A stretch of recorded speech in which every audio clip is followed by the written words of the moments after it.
Welcome to Yap's Money Life Show. Thank you again for your interest and support. Today, I got good news to share. You see, in less than 1 month, Wickman's show called Yap's Money Life Show, we managed to get more than 100 subscribers. So with that, I would like to say a big thank you to every one of you who's watching this. Secondly, I also would like to say congratulations. Do I want to say congratulations to you? It's because despite Yap Ming Hui got no pretty face, there is no entertainment content in this show, there's no sophisticated special effect or graphic, you still pay attention to the content of this show. So what it means that you are really serious about achieving financial freedom, about learning how to invest your money, and about growing your money with high certainty. So if you continue to do so, I am very sure you will join the minority group of people who's on track to achieve financial freedom. Today, I'm going to talk about why Robert Kiyosaki's advice may cost you your financial freedom. Now, of course, Robert Kiyosaki needs no further introduction. Everybody knows him. Okay? Now, I must also confess, I am also a fan of Robert Kiyosaki. So when I was much younger, I'm actually inspired by him of the idea about investing, about the idea of achieving financial freedom.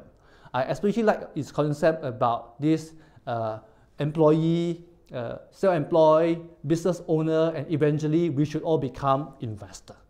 Okay? However, as I practice my professional practice, as I talk to more clients, I discover some of his advice could be quite dangerous and may not be so applicable in Malaysia situation. Today, I want to share one of these advice. Now, you see, he always said that the only way to get out of the rat race of the middle class is to become rich. And to him, to become rich is to take on good debt. Okay? For example, you must take loan to leverage on the loan to invest into properties. However, good debt or bad debt to me is still a debt. It's still a loan, it's still a liability, and it's still a risk. When your loan, when your debt is small, is manageable, then it's okay.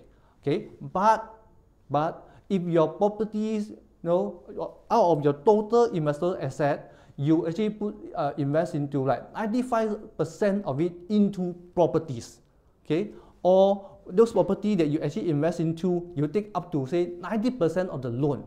And then in this case, you are taking excessive risk, okay? So when you are not able to sell the property or flip the property, when you are not able to rent the property, then you may not be able to pay the repayment to the bank loan, and there is a chance that the bank may repossess a property, for sale it, and if the loan is too big, chances are you may become bankrupt instead of becoming rich.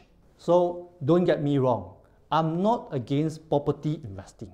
It's just that I believe moderation is the key to successful property investing.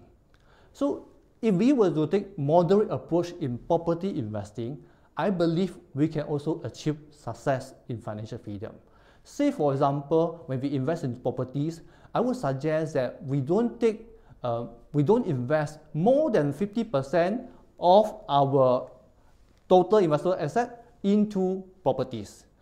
Okay, when we take loan, I would suggest we don't take more than 50% of the loan, okay, on the total asset that we have.